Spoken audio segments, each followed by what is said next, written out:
Yo'ldosh shakllanishida dastlabki a'zolarning roli umurtqali va umurtqasiz hayvonlar rivojlanishi misolida embriogenez xilma-xilligining filogenetik asoslari. Umurtqali va umurtqasiz hayvonlar rivojlanishi misolida embriogenez xilma-xilligining filogenetik asoslari. Embriologiya va uning ahamiyati. Embriologiya nima? Embriologiya bu embrionning hosil bo'lishi va rivojlanishi qonuniyatlarini o'rganuvchi fan. Bu fan organizmlarning dastlabki hayot bosqichlarini, ya'ni urug'lanishdan tortib to tug'ilishgacha bo'lgan jarayonlarni tadqiq etadi. Embriologiyaning turlari.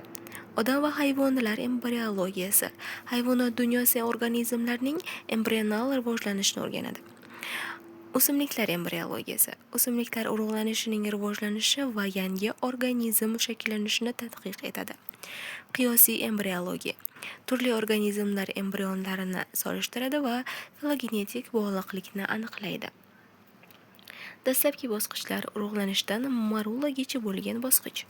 Urug'lanish bosqichida spermatozoid va tuxum hujayralarining qo'shilishi natijasida zigota hosil bo'ladi. Bu yangi hayotning boshlanish nuqtasidir. Segmentatsiya. Urug'langan tuxum hujayra ketma-ket bo'linishlar mitoz orqali mayda hujayralarga bo'linadi, ya'ni blastomerlarga bo'linadi. Marula bosqichida bo'linishlar davomida tut mevasiga o'xshash ko'p hujayrali tub marula shakllanadi. Bu embrional rivojlanishning dastlabki muhim bosqichidir. Urug'lanishdan marulagacha bo'lgan bu bosqichlar barcha ko'p hujayrali hayvonlarda kuzatiladigan universal jarayon bo'lib, genetik dastur asosida qat'iy nazorat ostida amalga oshadi. Blastulatsiya bo'shliqning paydo bo'lishi. Blastula murakkab tuzilishli. Marula rivojlanishini davom ettirib, ichida suyuqlik to'lgan bo'shliq, ya'ni blastasel hosil qiladi va blastulaga aylanadi.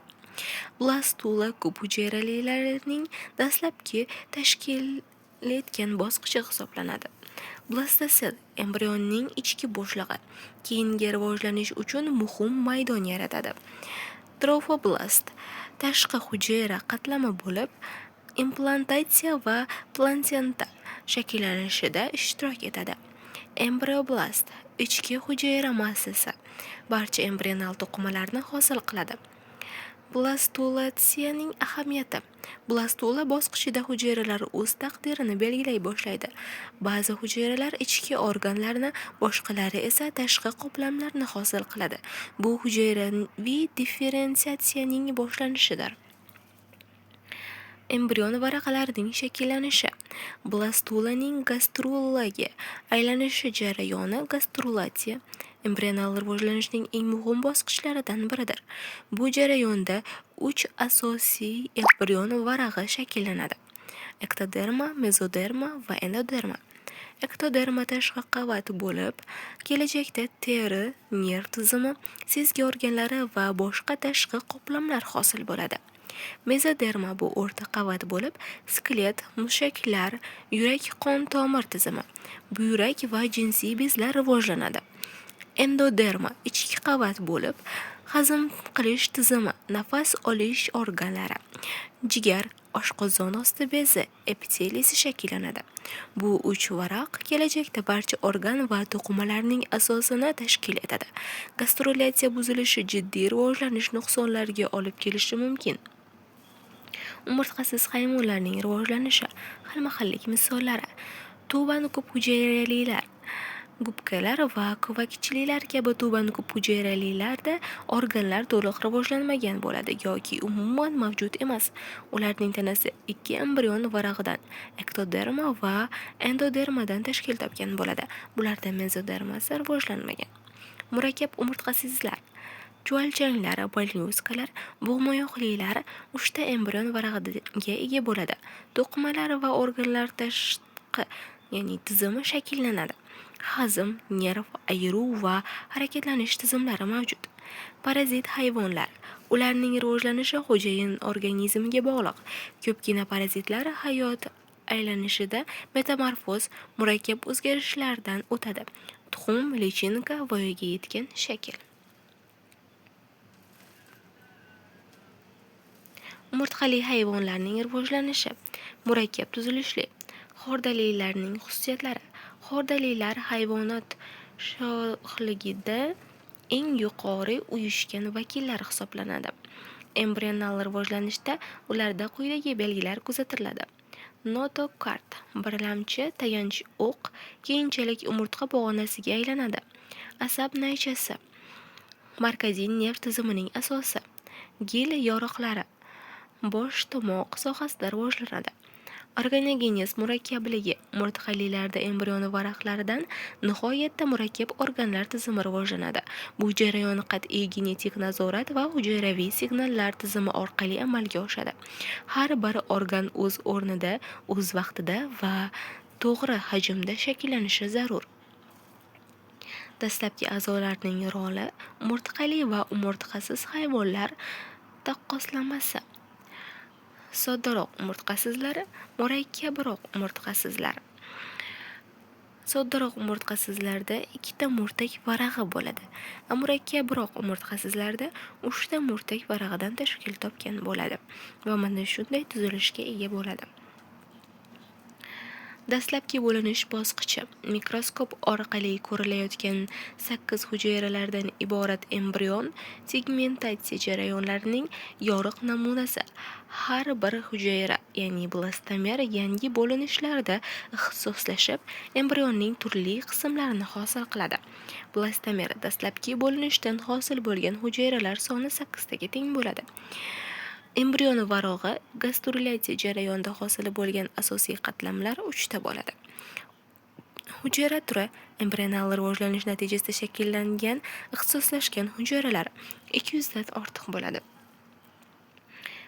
Embriogenez xilma-xilligi filogenetik asoslar. Qiyosiy embriologiya va evolyutsiya. Turli hayvon turlarining embrion rivojlanishiga o'xshashliklar ularning umumiy ajdoddan kelib chiqqanligini isbotlaydi. Bu qiyosiy embrionlarning asosiy postulatsiyadan biridir.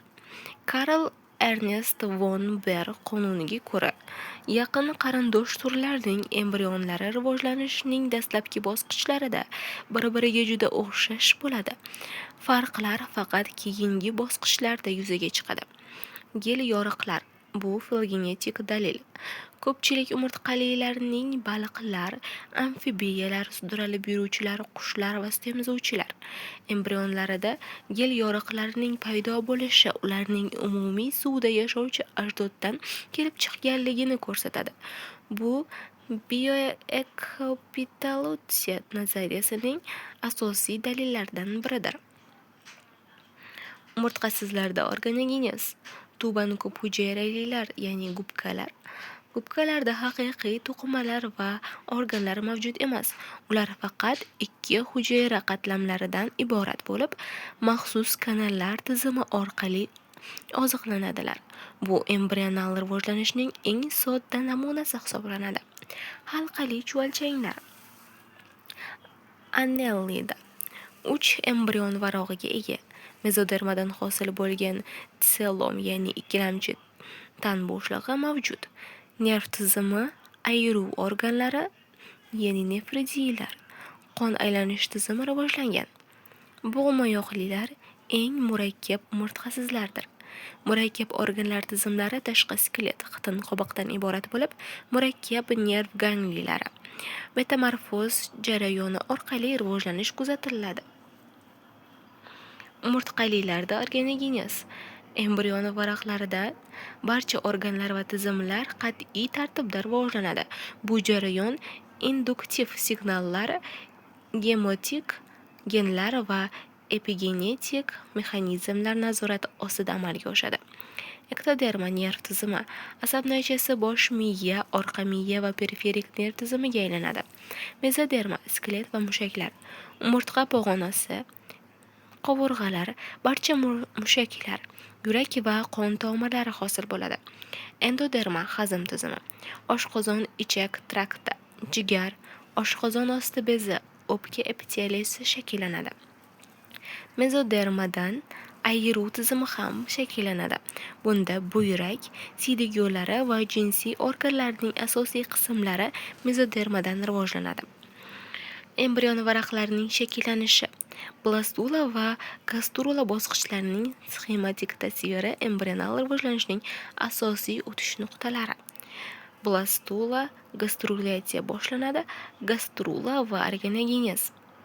Gastrulatsiya rivojlanishning kaliti. Bu bosqichda hujayralar o'z taqdirini belgilaydi va ixtisoslashish jarayoni boshlanadi.